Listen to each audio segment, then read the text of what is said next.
Noches.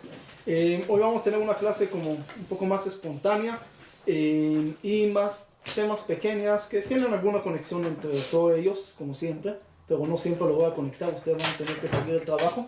El tema es prepararnos un poco para Rosh Hashanah, para Yom Kippur, porque esas oportunidades no lo podemos hacer pasar.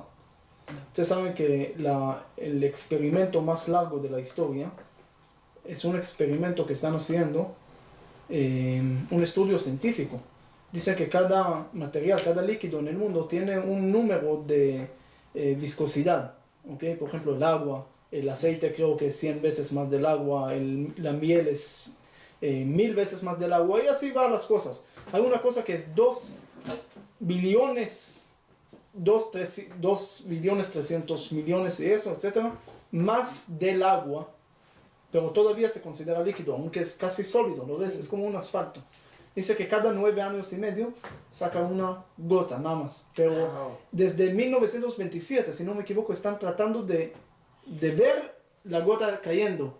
Y cada vez están observando todo el tiempo, pero cada vez que se cayó la gota, en este momento cerraron los ojos, se fueron a fumar, se fueron a comer, se fueron, no sé, hasta el día de hoy. El próximo va en unos años, creo tal vez 2022 o 2023, si quieren, hay una página en internet que lo pueden ver en vivo. ¿Cómo se llama? Y te lo voy a tratar de mandar después. Es un asfalto, un tipo de asfalto P algo. Entonces, es el experimento científico más largo de la historia, pero no lograron verlo nunca. Entonces nosotros tenemos una vez al año también algo importante para nuestra vida, pero a veces lo hacemos pasar y otro y esto y el otro, entonces perdemos la oportunidad. Por eso vamos a empezar a hablar de eso sobre la parashá que vamos a leer esta semana, que es Ki Tavo, cuando entras a Israel, pero no nomás cuando entras a Israel, sino cuando entras a tu vida.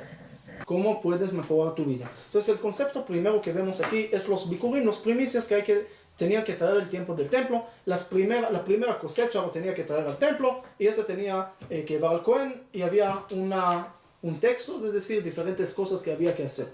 Ahora es el tiempo del templo con el Cohen, pero hoy en día no tenemos ni Cohen, tenemos Cohen, pero ni el templo, no podemos hacerlo, pero sí lo podemos aplicar en la vida. ¿Cómo lo podemos aplicar? Aquí hay diferentes puntos que tenemos que pensar cómo aplicarlo en la vida.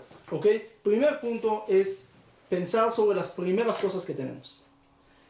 Es decir, el primer momento del día, empezarlo bien, empezarlo con modernidad, con agradecimiento, y no con noticias malas y cosas que está pasando en el mundo. El primer día del mes, el primer día del año, todos los comienzos son muy importantes para empezarlo y para dar importancia también a las cosas que estamos haciendo.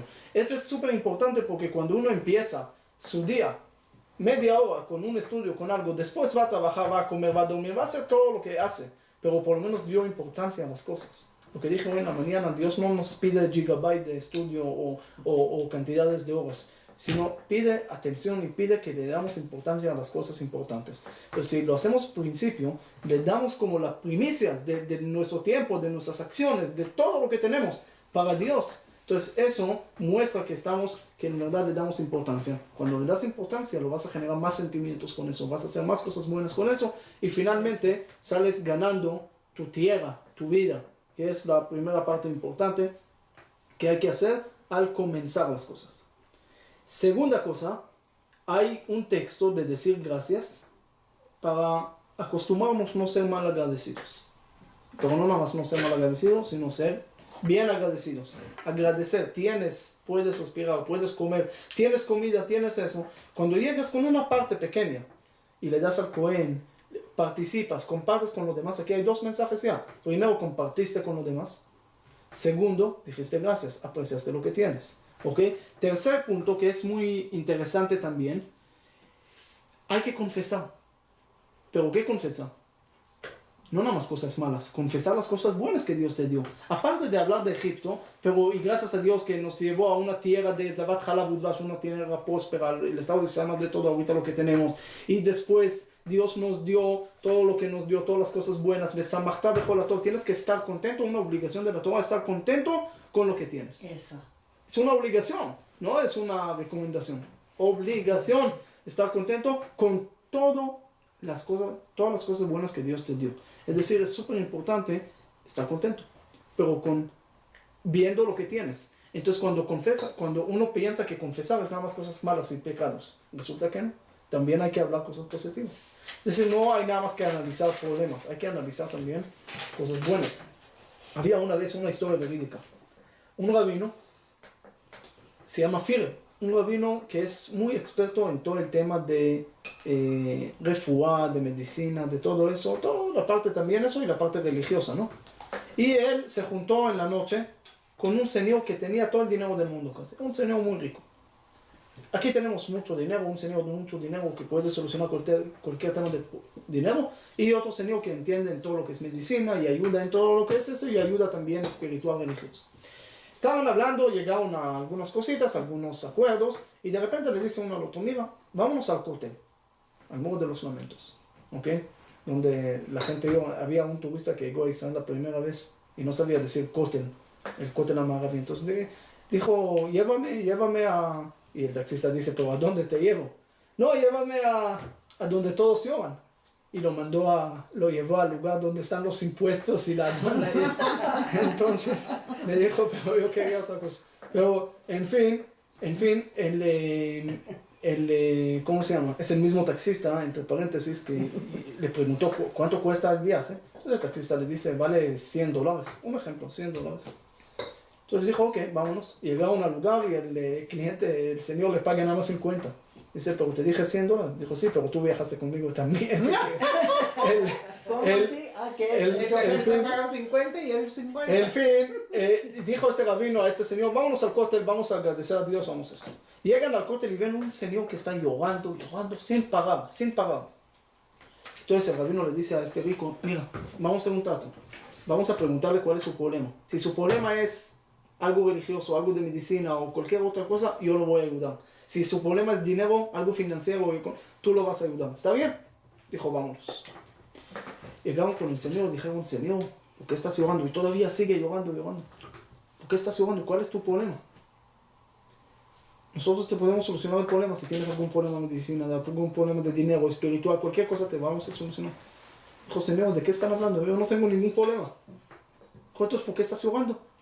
Dijo, es que hoy en la noche se casó mi último hijo.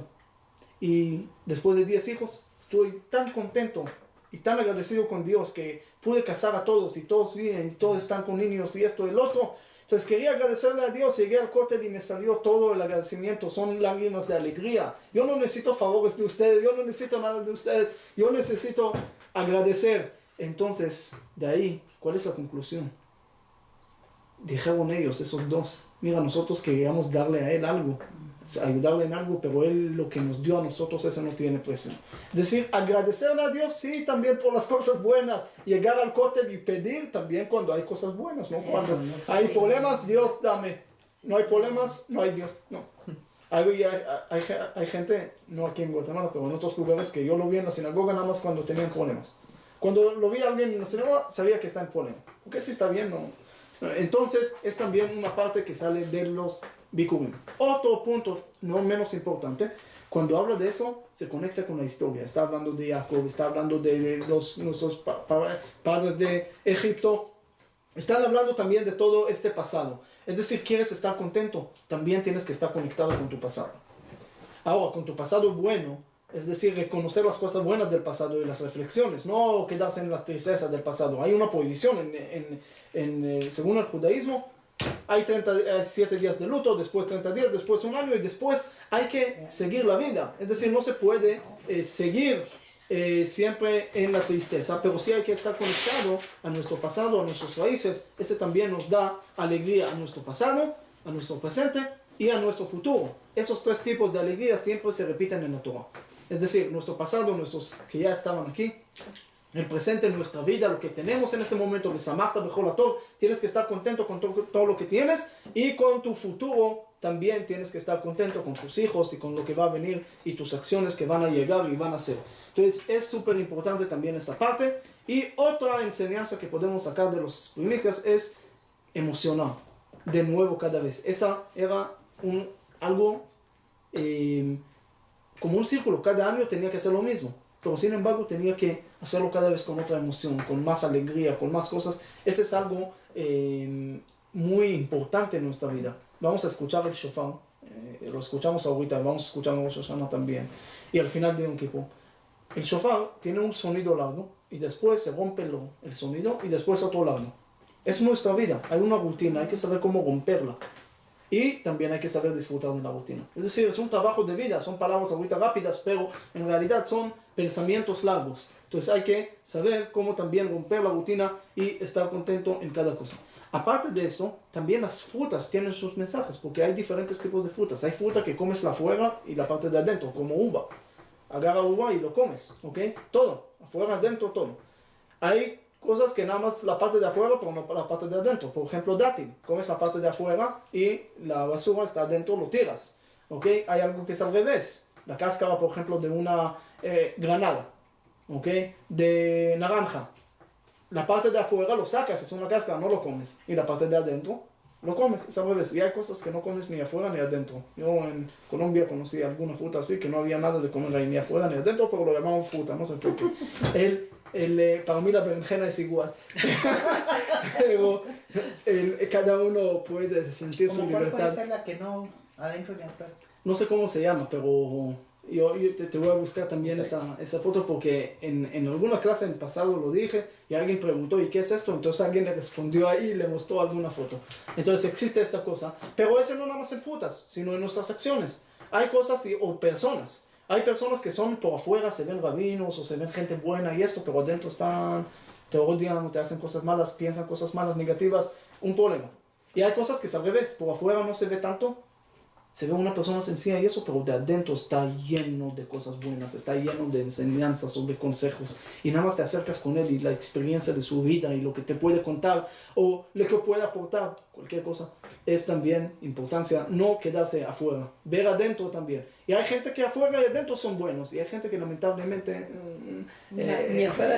casi no existe ese tipo de personas. Todos tienen siempre algo que aportar y alguna semilla adentro que se puede funcionar para algo y tenemos que encontrar la función. Ahora cada fruta del mundo tiene su color, tiene su forma, su sabor. Hay gente que le gusta, hay gente que no le gusta, pero todas estas diferencias forman parte del mundo, ¿ok? No se puede nada más un tipo de frutas nada más, sino cada tipo de fruta, cada tipo de cosa tiene su importancia y tiene su especialidad en la parte del mundo. Por eso si ves una persona que no te gusta, pero al otro sí le gusta, entonces hace su trabajo en este mundo, ¿ok? Ahora seguimos hablando de otros detalles, por ejemplo, de los bikurim.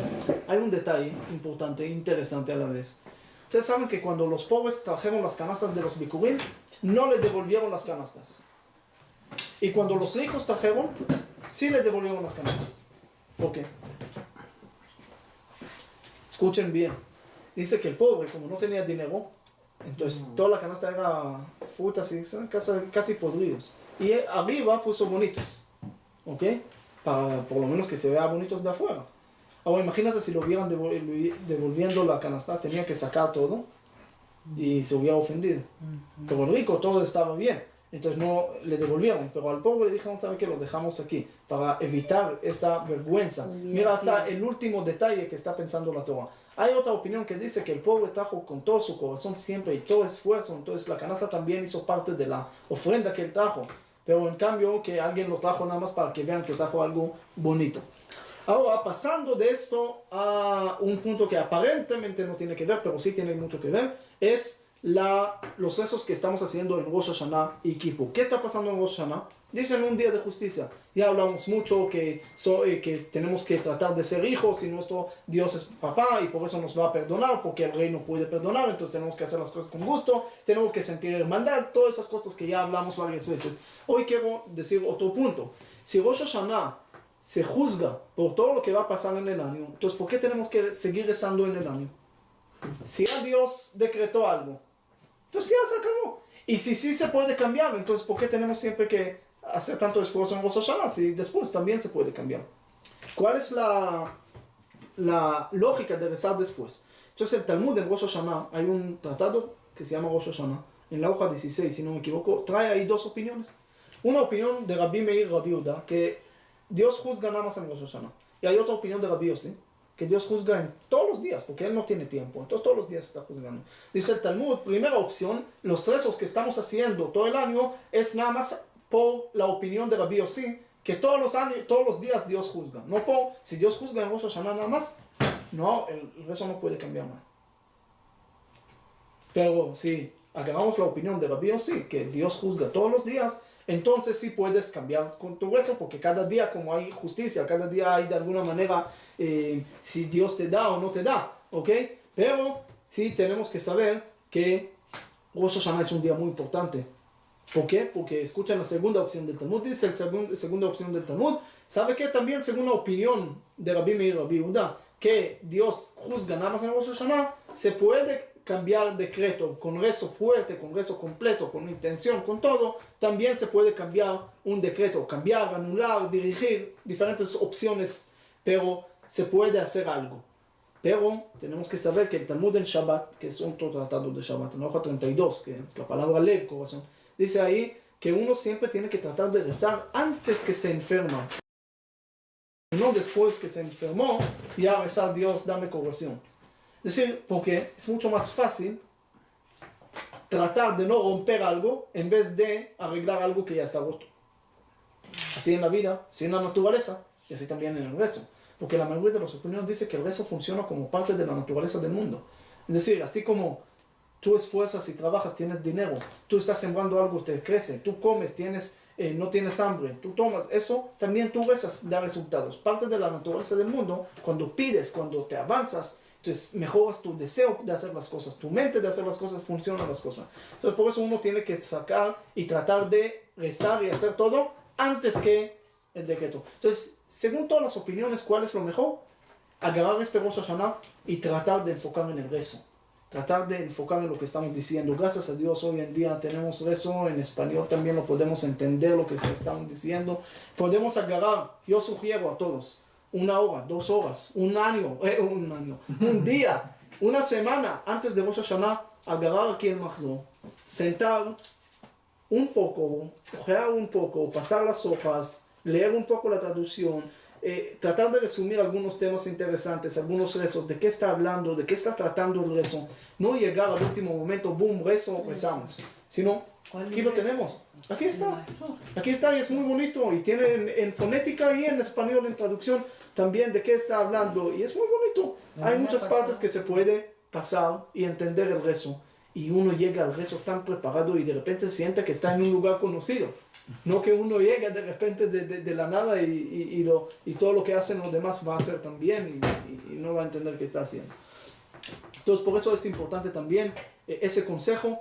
Yo también lo hago porque incluso que conozco el rezo y yo sé hebreo y todo, siempre cuando veo el Mahzor y esto, encuentro cosas nuevas que no sabía antes, que no lo vi antes, siempre. Yo no tengo 100 años, pero me imagino que cuando voy a tener 100 años, también voy a encontrar cosas nuevas que no conocí nunca. Entonces, por eso es importante estudiar un poco el Mahzor. También aquí vamos a hacer tal vez una clase del Mahzor mismo, de conocer un poco el rezo, antes un poco de Rosh Hashanah. ¿Ok? La próxima semana. Otra cosa, siempre hablamos de misericordia y de justicia. ¿Ok? Hay forma, manifestación de Dios de justicia. ¿Qué es justicia? No es una palabra mala. Es lo que es justo. ¿Ok? Por ejemplo, si uno se cae, se golpea. Es justo. Esa es la naturaleza. La parte de naturaleza que es también parte de Dios, ese se llama justicia. Pero hay algo que es sobrenatural. O dentro de la naturaleza opciones que son no tan comunes, pero que lo puede salvar. Entonces tenemos que saber cuál es lo que nosotros tenemos que hacer. Cuál es el trabajo nuestro aquí. Una de las cosas que vamos a mencionar en Rosh Hashanah es Akedat Yitzhak, el sacrificio de Yitzhak. Tenemos que estar claro, ¿ok? Sin meter la opinión de Zohar, que Yitzhak sí murió y esto, pero el tema es que Dios le dice a Abraham que agarre a su hijo para sacrificarlo, pero después le dice que no. Entonces, ¿por qué le dijo que sí? Entonces, todos dicen para probar a Abraham, pero aparte de eso también para decirnos un mensaje. No se trabaja a Dios con sacrificios humanos. Dios lo hizo todo para decirnos que no hacer también. Nosotros tenemos que santificar la vida, no la muerte. Como dentro de la vida acercar. Ahora, ¿qué es Akedat Yitzhak? No es sacrificio de Yitzhak, es amarrar a Yitzhak. ¿Qué es amarrar a Yitzhak? Entregar el alma. ¿Qué es entregar el alma? Nosotros tenemos que rezar siempre en Shema Israel eso Queremos entregar el alma. ¿Qué es entregar el alma? ¿Morir? No. El alma en hebreo también es razón, es voluntad. Entregar la voluntad para Dios. Es decir, quiero dormir, me despierto a los selijot, me despierto al rezo. Estoy entregando mi voluntad, mi deseo para Dios estoy entregando. Eso estoy haciendo a Kedat Yitzhak y eso es lo que estamos mencionando en Rosh Hashanah. ¿Quieres que Dios te va a amarrar la justicia de alguna manera? Que vas a tener misericordia, que vas a tener la parte buena o también la parte justa va a estar bien. Amárrate también tus deseos externos para hacer lo que el deseo de Dios. Y eso es lo que es Kedat Yitzhak. Amarrar a Yitzhak, amarrar las cosas que te gustan. No hacerlo. Pero otra vez, como dije al principio, dar la importancia primero a las cosas importantes y después seguir con eso. Hay que saber siempre hacer las cuentas, qué es mejor, qué es secundario y prioridad de las cosas que tenemos que llevar. Ustedes saben que había un maestro que empezó su clase y agarró como un recipiente grande de vidrio y puso ahí piedras grandes y le preguntó a los alumnos si ya está lleno. ¿Y estaba lleno? Dijeron sí. Agarró piedras pequeñas y metió. Dijo, no estaba lleno. Ahora está lleno. Ahora está lleno. Agarró piedras más pequeñas y todavía entraron. Dijo, ahora está lleno. Está lleno. Después agarró arena. Puso y sentó. Dijo, entonces no estaba lleno. Ahora está lleno. Ahora sí seguro está lleno. Agarró agua y echó. Entonces dijo, ¿cuál es la enseñanza de todo eso? Siempre hay espacio para todo. Es una enseñanza. Segunda enseñanza. Prioridad, porque si hubieran metido la arena primero, no habría podido poner las llaves. Sí, prioridades. Es decir, si hubieran metido primero la arena, ya no hay más espacio para las piedras grandes. Entonces primero hay que meter las cosas grandes y después ir haciendo todo. Al final te va a entrar todo, pero si vas a hacer al revés, no te va a entrar casi nada. Entonces también la prioridad no es nada más que hacer antes, sino al final tener todo. Con esta forma puedes llegar hacer todo, entonces es parte muy importante. Ahora tenemos que saber que en Rosh Hashanah, en Yom Kippur, en Sukkot, en todo eso vamos a hacer muchas cosas que son acciones físicas. Por ejemplo, Tashlich. Vamos frente de agua, hay gente que va frente de lagos, de mares, de eso. Yo estuve en Ucrania, en otros lugares que hicieron frente de un lago, frente de un mar. Hacen Tashlich. ¿Qué es Tashlich? Echar a todos los pecados al río. Después vamos a escuchar Shofar. Shofar también es algo físico, ¿ok? Dice que ese cambia los decretos. Después vamos a Yom Kippur, ayunar, también es algo que está haciendo para purificarte y todo. Después vamos a agarrar 4 especies, vamos a construir sukkah, vamos a hacer muchas cosas que son físicas, pero hay gente que piensa que esas cosas físicas tienen fuerza, pero no, nosotros le damos el alma. Es cuerpo, nosotros damos el alma. Si nosotros pensamos, en verdad echar los pecados no es hacer así, echar pecados. Es pensar, hoy hicimos con los niños ahí un lugar con agua y que cada uno eche un papelito donde escribe alguna cosa que hizo el año pasado que no era tan bueno. Pero pensar que cómo dejar de hacerlo. Porque finalmente la justicia en Rosh Hashanah también lo hacemos nosotros entre las cosas buenas, las cosas negativas y las cosas neutras. Entonces uno tiene que tener claridad en su vida. Todas esas acciones nos vienen a despertar a ver cada cosa, por ejemplo, los 4 especies. Es unión, porque hay 4 especies totalmente diferentes. Uno tiene sabor y olor, el otro no tiene nada y así. Y se juntan todo. Falta uno, no sirve. No sirve nada. ¿Por qué? Es los 4 tipos de personas que pueden existir, como las 4 frutas. Todo está conectado. Ustedes lo conectan después más. Y uno tiene que aplicar los mensajes, no nada más pensar si tengo 4 especies o si ayuné, ya hice todo. Uno, como vimos en el curso del Islam que hablamos, que básicamente lo que los árabes, el Islam está basado mucho en Yom Kippur. Mahoma, la primera cosa que vio en los judíos era el ayuno de Kippur, por eso el primer ayuno del Islam era Asura, el 10º día del mes, que era, porque Yom Kippur también es el 10º día del mes. Y él dijo que él vio a los judíos que estaban ayunando en Yom Kippur por Amán y Paró, aunque Amán y Paró no estaban en la misma época, es Purim, Amán y Paró es Egipto, Pesach, pero él lo conectó de alguna manera, no sé por qué. El tema es, él vio el Yom Kippur, el ayuno, se emocionó y se copió esto, entonces hizo el ayuno de Asura. Y muy interesante que todo el Islam está basado en eso. Los árabes rezan 5 veces al día. Yom Kippur es el único día que rezamos 5 veces. Los árabes en el rezo se posternan, nosotros lo hacemos en Yom Kippur nada más. Los árabes ponen ropas blancas en el rezo, eso lo hacemos en Yom Kippur. Ayunan mucho, Ramadán y esto, también en Yom Kippur. Hablan mucho del diablo, de cosas así negativas, del paraíso, del mundo, de pecados, de todo eso, entrega total a Dios. Hablamos de eso en Yom Kippur, Akedat Yitzhak, ellos Akedat Ishmael. Todo el ritual completo del Islam tiene mucho que ver con Yom Kippur. Pero nosotros en Yom Kippur hay algo interesante. Nosotros no, por ejemplo, es el único ayuno que tenemos que es alegría. No es un ayuno de tristeza Yom Kippur, es un ayuno de alegría. ¿Okay? Estamos contentos de desconectar un poco de la parte material para dar importancia a la parte espiritual. Estamos desconectando un poco de este mundo. Yom Kippur no está en la cuenta del año, de alguna manera, según el judaísmo, según el control de que puede tener la parte mala del mundo. En Yom Kippur no tiene ese control. No nada más porque el diablo suma 364 y en el año hay 365, entonces Yom Kippur no está en la cuenta, sino en realidad Yom Kippur es un día que queremos sentir como en el mundo venidero, como la parte del propósito del mundo. Por eso estamos conectados con la parte espiritual. Pero no es que todo el año tienes que hacer esto. No es que todo el año tienes que ayunar. No es que todo el año tienes que ponerte tan espiritual. Pero por lo menos empezaste el día, empezaste el año con este Yom Kippur, con sentir. Por eso Yom Kippur es un día alegre. Es un día de fiesta. Aunque ayunamos, pero ayunamos para meter y conectarnos más con la parte espiritual. No porque había como el Tisha B'Av que se destruyó el templo y esto. Es un ayuno de alegría. Hay muchos que dicen en Tisha B'Av, si el niño pequeño de 5 años quiere dulce, no le das dulce. Puede comer, no tiene que ayunar, pero no dulces. En Yom Kippur sí puede comer dulces. Que es un día alegre. Es un día alegre, no nada más es un ayuno. Entonces ese también lo tenemos que pensar, que el último rezo de Yom Kippur, ¿cuál es? Neila. ¿Qué es Neila? Donde se cierra se cierra el cielo ¿cómo? Dios lo cierra, entonces ya no podemos rezar después, ya se acabó. ¿Qué está cerrando? Que tiene llaves, que no lo podemos romper. Son los que dicen, sí, con misil, con un rezo fuerte, tal vez lo puedes tumbar la puerta del cielo.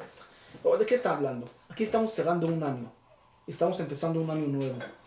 Con darle importancia, darle el sello al año pasado y empezar el próximo año con algo espiritual totalmente. Después podemos hacer cosas materiales también, pero ya dimos la importancia a la parte espiritual. Y esa es la parte más importante de Yom Kippur que tenemos que saber, que tenemos que conectarnos con eso. No tenemos que copiarlo para todo el año. Tenemos que sentir un poco lo que es el propósito del mundo y esa es la oportunidad de hacerlo en Yom Kippur. Por eso también se limpia los pecados. No es porque se limpia, porque Dios quiere limpiar o porque llegaste al rezo, entonces Dios te limpia el pecado. No, es que tenemos que saber, de alguna manera, hay unos que piensan que Yom Kippur es como una lavadora, uno entra y se limpia. Pero aquí hay algo más profundo, Agarramos un bombillo, está afuera, está en el aire, ¿tiene luz? No tiene. Lo conecto, ¿tiene luz? Sí. Tiene luz. ¿Puedo decir que le perdoné sobre el momento que no tenía luz? No es el término, sino simplemente lo conecté y ya se llenó de luz, entonces ya no hay oscuridad. Esa es nuestra alma en Yom Kippur. Nos conectamos a esta cosa espiritual, nos conectamos a Dios y por eso nos llenamos de luz. Entonces los pecados que son oscuridad y todo eso se alejan. Esa es la parte importante que tenemos que saber. En Yom Kippur tenemos que estar tan conectados y tenemos que pensar, y con eso termino, que tenemos que pensar con una cosa muy importante. El rezo, siempre pregunto a la gente, ¿cuál es el rezo más emocionante que tiene en Yom Kippur? Emocionante. ¿En qué parte todo el mundo se emociona? Todo el mundo quiere venir. Llegan y para ellos ese es... ¿En Yom Kippur? Kol Nidre. Sí. Exacto. Sí. Yo pregunté a los jóvenes cuando hicimos la charla con los jóvenes también, casi todos dijeron Kol Nidre. Sí. Yo pregunto, ¿qué hay especial en Kol Nidre? Sí. Rabino, hay una persona que dice que ellos no vienen para Yom Kippur ni nada, pero solamente vienen a la Neilá y eso ya cumplieron. Cumplieron Neilá, pero no todo. Es que si Pero uno... más importante... Mira, yo no como todo el año, pero un día al año sí como, ya cumplí. Cumpliste este año, ya comiste, pero todo el año vas a tener hambre. Entonces, no es que... Ese es el punto de estar conectado, disfrutar de las cosas todo el año, no nada más una vez. Ahora, escucha bien, nada más porque tiene que ver con ese mensaje. Kol Nidre, ¿qué emoción tienen Kol Nidre? Son anulación de promesas, que para muchos sabinos y muchas opiniones ni alágicamente ni tiene valor. Porque anulación de promesas hay que detallarlo, hay que tener 3 personas, hay que tener un bedín, hay condiciones. Así, decir Kol Nidre no tiene valor alágico. Entonces, ¿cuál es el punto de emoción en Kol Nidre? No tiene emoción. ¿Qué? ¿Dónde? ¿De qué está hablando de que hay emoción? ¿De dónde salió esa emoción? Más bien es solemne. Pero ¿de qué? ¿Qué estás diciendo ahí? No estás diciendo que Dios está juzgando el mundo, no estás diciendo que quieres pedir vida buena, no estás pidiendo para salud, para la familia. No haces anular promesas, pero la razón es histórica, porque hace 500 años, ¿ok? 1492 cuando sacaron a los judíos de España, ellos tenían que ir a las iglesias ahí y jugar cada domingo y como estaba en contra del judaísmo y no cumplir nada y cumplir la otra religión, lo obligaron a cumplir la otra religión. Es más, ustedes van a España hoy en día, en muchas tiendas pueden ver cerdo afuera y meten cerdo en cualquier lado. Era parte de la influencia de esta época, para que no piensen que soy judío, entonces tenía que poner siempre cosas para mostrar que no soy. Entonces ellos todo el año tenían que hacer juramentos y en contra del judaísmo. Llega Yom Kippur, ellos se juntaron y dijeron: Dios, todo el año estuvimos obligados a hacer juramentos y promesas en contra del judaísmo. Anula esto, porque no es nuestra voluntad. Nuestra voluntad verdadera es contigo, es conectarnos a ti. Ese Yom Kippur es conexión, como hablamos aquí, es la primera. Ellos llegaron y hicieron este rezo para anular todas esas cosas que hicieron aparentemente por afuera, por presión en contra del judaísmo. Entonces, es muy emocionante. ¿Por qué? Cuando en Kol Nidre tenemos que pensar en el momento que hacer el Kol Nidre, que había judíos que tenían que morir y arriesgar su vida para cumplir una cosa del judaísmo. Y hoy tenemos tantas cosas del judaísmo a la mano, servidas en platos de oro.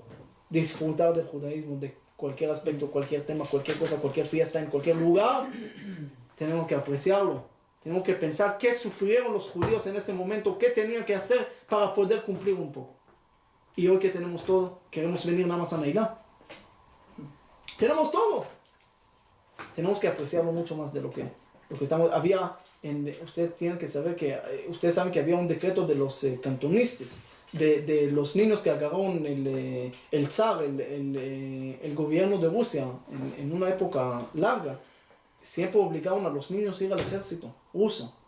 Y ahí le hicieron un servicio de ejército de 25 años. Olvidando del judaísmo totalmente, porque lo agarraron como niños. Y lo educaron con una educación del ejército. Y cuando volvieron ya no tenían nada. Ya eran golpeados, maltratados y todo eso, desconectados, sin familia, sin nada. Y era una época muy, muy oscura del judaísmo de los judíos de Rusia. En toda la época del gobierno del zar. Entonces dice una historia una vez que entran unos 3-4 de esos a una sinagoga en Yom Kippur y lo pasan a uno de ser Hazán y él dice, agarra sus manos y dice: Dios, hay gente aquí en la sinagoga que llegaron y tienen familia, y te rezan por su familia, por sus hijos, por sus papás, por sus esposas, por ellos, por sus negocios, por lo que quieren alcanzar, por los paseos, por la comida, por lo que sea. Están rezando para tener más dinero. Cada uno tiene aquí su motivo que está rezando y está llegando.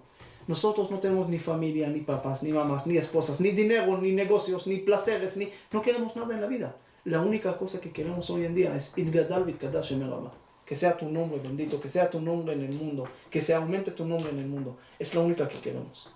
Y ahí su rezo dice que subió tan alto, mucho más del rezo de todos. Es decir, apreciar esa época que tenías que sufrir tanto para llegar a eso. Solo tenemos que apreciarlo un poquito más, hacer más esfuerzo para estudiar más, para rezar más, y no pensar que estamos haciendo favor a la sinagoga venir en Milá. No. Favores no. Nishto. Nada, no hay favores. Aquí estás haciendo para ti. Estás cumpliendo cosas que finalmente vienen para nosotros. Porque todos esos mensajes de Rosh Hashanah, Kippur, fiestas, Torah, rezo, todo es para mejorar nuestra vida. Y eso lo tenemos que pensar. Al pensar así, al sentir así, vamos a conectar mucho más con las cosas. Eso los bikurim, ¿crees que Dios tenía que comer frutas? No. Pero tú hiciste, compartiste, agradeciste, y llenaste de alegría, llenaste de luz, te conectaste con tu pasado, todo lo que dijimos. Esa es una parte importante de la vida. Y eso se hace a través de una acción. Lo tenemos que hacer. Tú le dices a esa gente toda la clase. Sí, y ahí te van a decir, ni vamos a venir a Neilá ahorita porque ya escuchamos una clase y ya es suficiente. Sí. Pero, Sí, es una persona muy de buen juicio. pero tiene que... La gente, yo creo que lo que más nos falta es pensar y sentir que estamos haciendo eso para nosotros. Es decir, la mayoría de la gente del mundo están pensando que están haciendo favores con el judaísmo.